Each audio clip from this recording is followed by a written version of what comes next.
Welcome to Intro Linguistics. Today, we are going to do our second phonology lecture.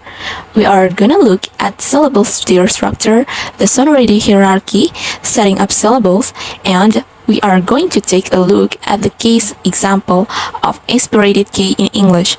So, what is a syllable? You all have a rough idea of a syllable.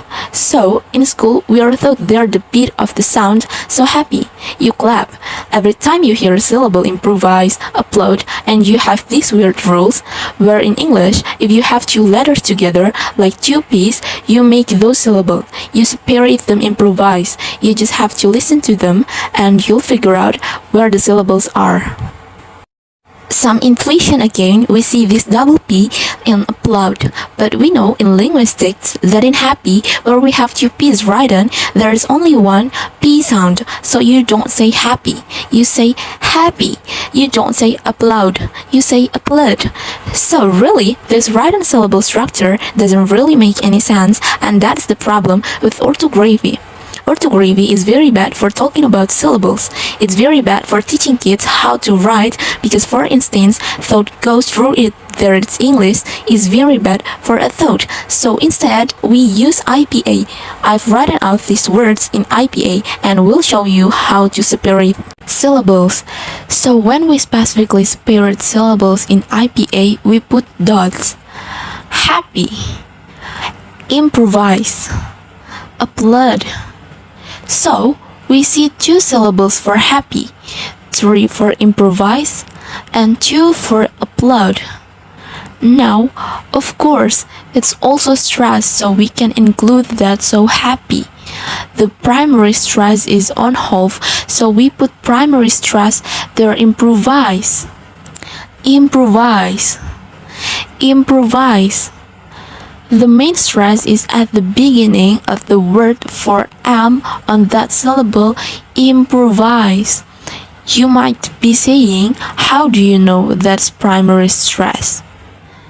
We can force primary stress, no use big. So, what is it saying in improvise? I could say improvise, improvise. That sounds really weird, but that is primary. Stress on pro. Now let's put primary. Stress on wise. Improvise. Improvise? We don't say that when we speak. We say improvise. So that primary stress is on am. What about applaud? Applaud? Applaud? Applaud. Which sounds better? Applaud. So that plaid has primary stress. Okay, that is syllables in IPA and how we can write them. So important part is structure.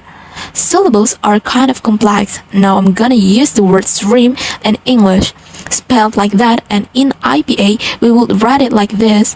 I should use the correct R's. Of course, R's like that don't really feel like it. So I won't. So we have the onset and the rhyme. So, we have syllable. This is sigma. This is lowercase sigma in Greek. We use it because it starts with an S. Same as syllable, this breaks into the onset and the rhyme. And the rhyme contains the nucleus and the coda. The most important part is the nucleus. So, this is the standard vowel. For instance, in stream, it's the E. This is the vowel of every syllable. Usually, when we have vowels, a vowel will be in its own syllable. The diphthong will be in its own syllable. That is like the head of the syllable. That is the body lifting up. So then we have everything to the right of the vowel is in the coda. So for each stream, it's one syllable. In that syllable, through a mating sound is so that is where the coda is. And the onset is everything before the nucleus. In stream, it's still one syllable, so we have the STR, and this is all in the onset in some languages. Now, we'll do some examples again. So, for instance, in the word fight, we have this I here. This is the main vowel. I is part of the nucleus. Everything to the right of the vowel is in the coda and the nucleus. and the coda makes up the rhyme, and then the onset is everything to the left of the vowel here. In this case, we have the fight word. So we have a one-syllable word, fight. Now, what happens when there are two syllables? Well, in the word missing, we have this A and we have this it missing. We have two is. So we say, okay, each of these vowels is going to be in nucleus. And then we build the rest upon it. So again, orthography is bad, so we don't do it with orthography first. We transform it to IPA. So here's the IPA. We see our nucleus above the two vowels. Now, usually what you do is you look left and you say it's okay to have those letters. And our onset in this case, we take a look at them, that is okay. We put them in the onset, and then from the other nucleus, we take a look to the left. And we see us is that good at the onset. You say yes, so we put it in the onset of the second syllable, and then with the remaining, we just fill up the coda. So syllables do require some intuition of the language you are looking at. So, for instance, I wouldn't ask somebody who has just started learning English 1 year ago and say, hey, can you build these syllable structures? Because they probably couldn't do it correctly. 100% of the time, well, if you are an English speaker, you kind of have this really nice intuition about how these things works. So we wouldn't say miss we would say missing. So you can hear this S in the onset of the second syllable. So another way is just write it out first and put the syllable marker in your transcription and use that to help you build. Those are some of the examples. Now let's take a look at the phone Big Latin in English. So Big Latin occurs in English as most people would tell you when you take the first letter of the word, move it to the end of the word and add A to the end. So fight becomes I'd fay, missing becomes ising may, but there is a little bit more to that. So really what's happening here is if you translate to the syllable structure, you take the onset and you get rid of it. So you take the onset, the very first onset, you create a new syllable which goes into a rhyme, a nucleus, a coda, and another onset. You move the old onset to the new onset so that F in fact becomes F in the second syllable, and then your nucleus is just A and the coda is non-existent. So this fight becomes active A. What about A missing? Well, first we add the third syllable. We break it up, the nucleus is going to have A in it. Here simply moves over here. So let's make that arrow shorter. It gets deleted, so it's easing may. That is the process. Here we take the first onset, we create a new syllable. At the very end, we make its nucleus A, and then we move the old first onset into that last syllable as that syllable's onset.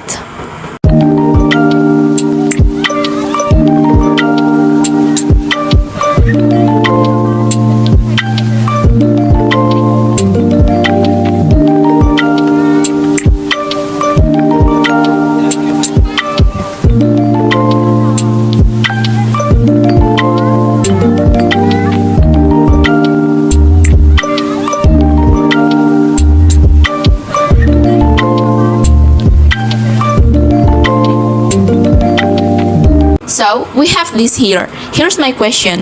When we say the word strong, do we say trong say or do we say ong stray? So the idea here is that with English speakers, we would, without the dumb people who don't know the formal rule, would say ong stray. Now, what does this mean? This means that the onset in English is real. The onset is a real part of syllable structure. So we could say, okay, this is just a theory. We don't know for sure, but language games and our ability to move without knowing any formal rules tells us that we know what an onset is. We would never say trong say.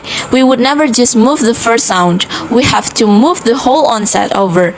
So this would follow the same process as above. We move the first onset to the onset of their added syllable. So people do know about syllable structure in their minds. They may not know about it formally, but in their minds, you know that syllables are broken down into pieces. So that is a very cool thing. Here, Pig Latin is very cool language games. Tell us a lot about language because language games require things that you don't normally do in speech. But yet, you have this intuition of it, so that is my tangent. So, next part, sonority hierarchy. This is very important for syllables because the way syllables are built are based around the sonority hierarchy. Basically, we give 5 points to different classes: obstruents, nasals, liquids, glides, and vowels, obstruents. We assigned points. Well, why do we assign the points? Why do we assign them sonority points? So here's turn of terminology. Vowels are more sonorous. So that is a term you should know, sonorous. I think that's how you spell it. All not handwrite that so you can see it. The further right you go, the more sonorous they become. Syllable structure is based around sonority, so let's chart these words. First of all, let's remember obstruents, nasal, liquids, glides. Vowels, could remember O and L, G, V. You could make an anagram if that helps you. What see here is that the nucleus here actually the highest peaked, and then it looks left to get us on sand or not on sand. On set, and then it looks right to fill up its coda. Yeah, that is the vowel, it goes all the way. So let's see if this happens with the word revolution. So R is a liquid, so that is a 3A is a vowel. That is a 5, the abstract vowel liquid. Is a 3O is a vowel obstruent, and a vowel is a nasal. Okay, revolution, 4 syllables, 4 nucleuses. And what do we do with the nucleus? Well, first we look left and we fill up our onsets. So we fill these up and then we look right and we fill up our codas.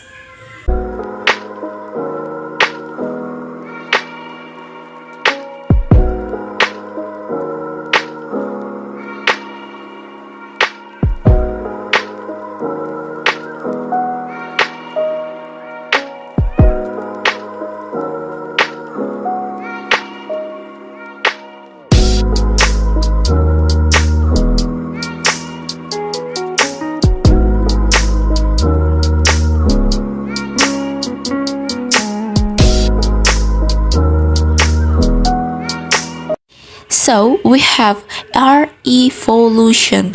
Looks good. So what's the message from this? When we do syllable structure, the onset always builds up to the nucleus and then the nucleus goes down to the coda. So we see this pyramid-like structures. So for instance, if we draw our lines, they should always go up and then down. So in this case, we have 3 straight lines and then we have a little pyramid here. So not all syllables have codas. Not all of them will be pyramids, but they should always build up and build down. You should never build up, then down, then up again in the same syllable. This goes for any language, every language. So this is a universal principle. So, an already hierarchy. This is a way that we can figure out syllables as well. Lastly, how do we set these up? Again, how we did the sonority hierarchy before, but there are other ways to do this. Most important part and the first part, if you don't want to do all this sonority hierarchy stuff, you don't have any intuition about the language, start with the vowels and put nucleuses above those. So for instance, in revolution, that the O and the O and the put nucleuses above them and straight up go to rhyme, so we build them up to the rhyme and then we are going to build them up to their own syllables as well.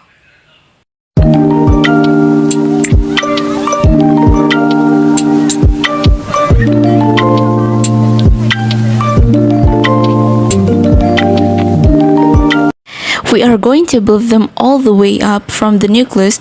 Then what we do is we look left and we say it's okay to put in the onset. So re, that is okay for the onset in English, so we'll put that there. Fo, that is okay for the onset in English, we'll put that there. Lu, That is okay for the onset in English. We'll put that there. Shen. That is okay for the onset. We'll put that there. And in the last part is filling up the quota with everything remaining. So that is how we build up syllable structure. Let's try the word manatee. So again, we'll look at the vowels. We build them up 2 syllables. So the F, the A, and the E, okay, and then we take a look to the left.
We are going to put that in the onset. I want to make this look a little bit nicer this time. Okay, so that is how you do syllables, and you might be wondering, hey, what do you mean if that is an onset? You take a look at the next example. Okay, so we are going to do a quick break to Spanish here, and I'll talk about sets. So let's take a word like ski in English. So ski, we take a look here. We start with a nucleus. We build up and we say, okay, a good onset. Ski. English will do Spanish over here, just so I don't confuse anybody who just jumped to the video or just jumped to this part. Okay, so ski is fine for the onset, so we have ski now in Spanish. Let's start off the same way. Let's start with the nucleus all the way up to the rhyme of syllable, and we say ice. Onset in Spanish tells you no, it's not. We can only have this k in the onset. So, what happens here? Well, there's nothing left to put in the onset. We can't have this cluster in the onset of a syllable. So, instead, what they do is they add this head here. Now, we have 2 syllables. We have this new syllable here, which takes the eh, and then this as. This fills up the coda position. So instead of ski, we have ASCII. And that's because in Spanish, they don't like this ASCII consonant cluster in the onset.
In this short lecture, we are going to be talking about syllables and how they are built in English and other languages.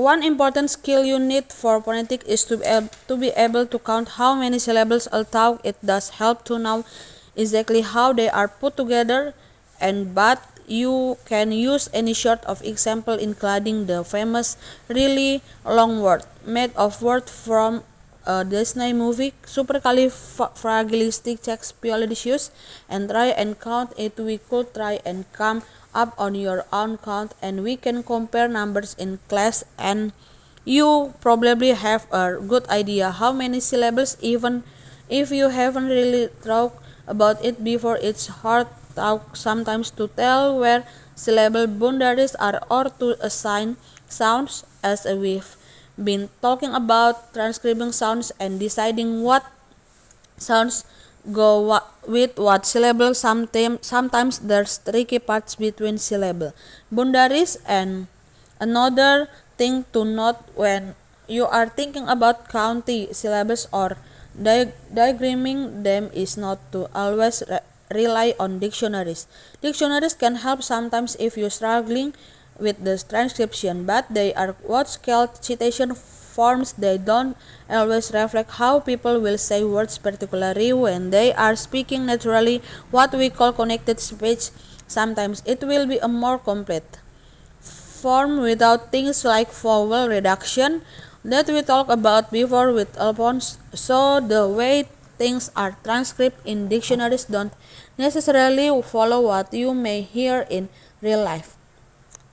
Okay, so a syllable has three main parts, and the most prominent part, the part we are going to pay the most attention to when decide how many syllables of word has, is what you have known as either the peak or the nucleus normally.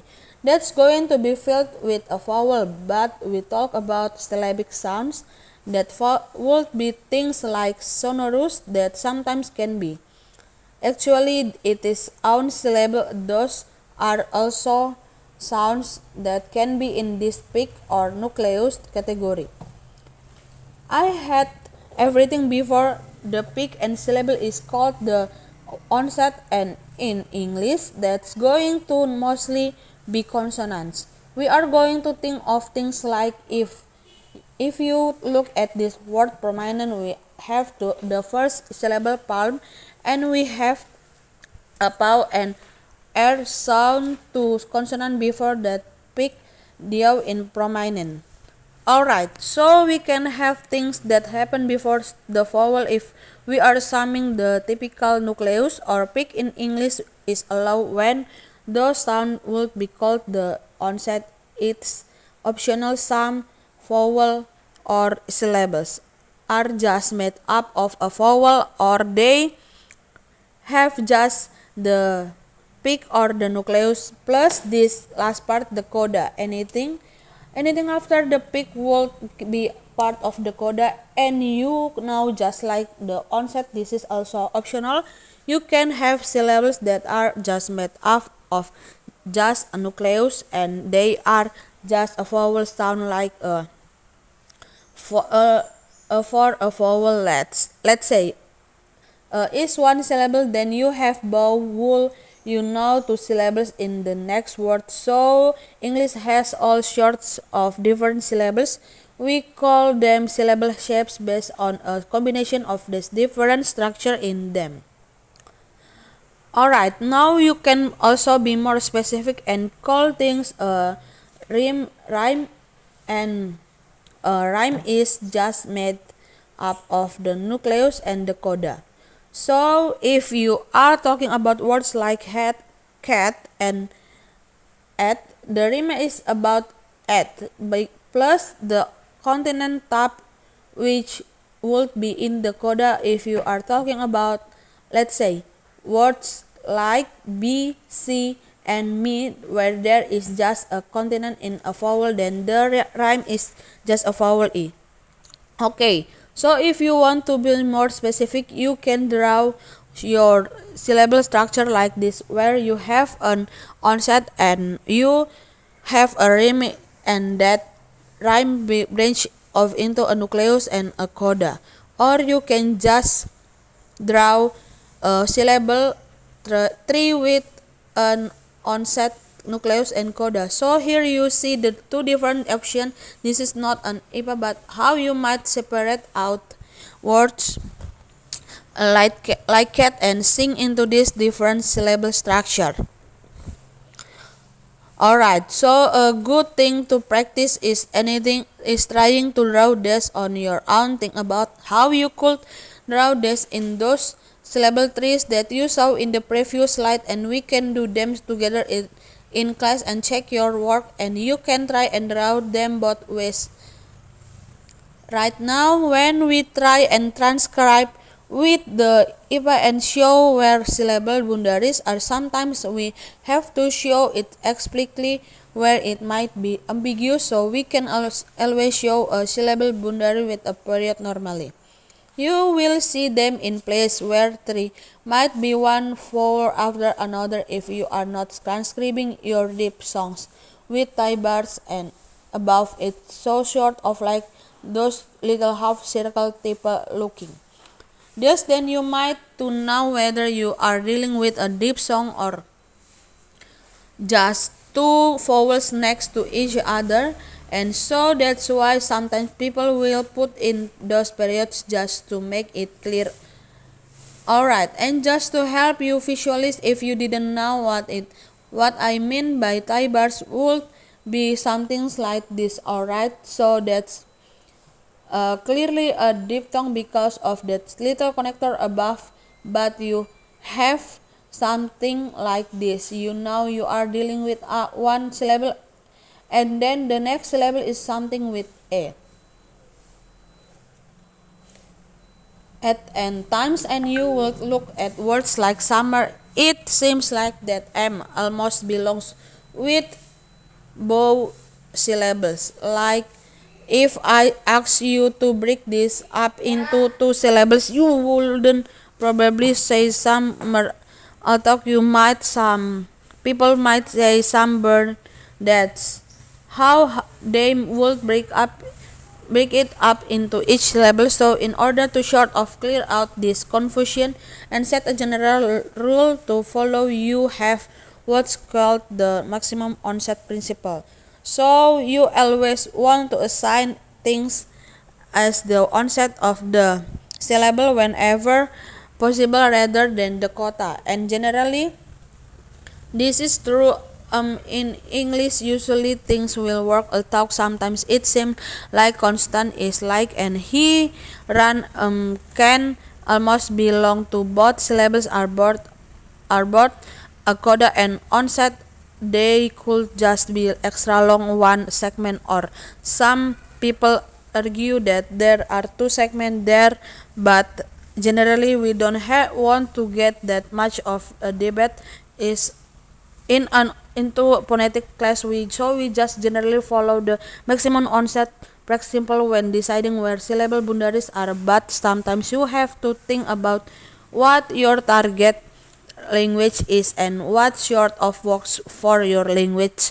So if you use your language knowledge of English to help you think about what you would do, whether you could assign here we have got this word caprice. If you would assign both P and R to the onset of the second syllable here, or whether you would want to split that up so one is the quota of the first syllable and the other one is on the onset of the second syllable.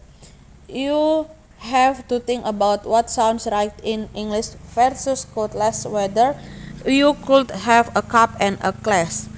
I think about whether that works in English, and we can discuss that it in class, and that would inform your choice of transcribing syllable boundaries and saying where the occurred. Okay, that's the end of this short lecture, and we will also cover a little bit about super segmental, so look for that lecture as well.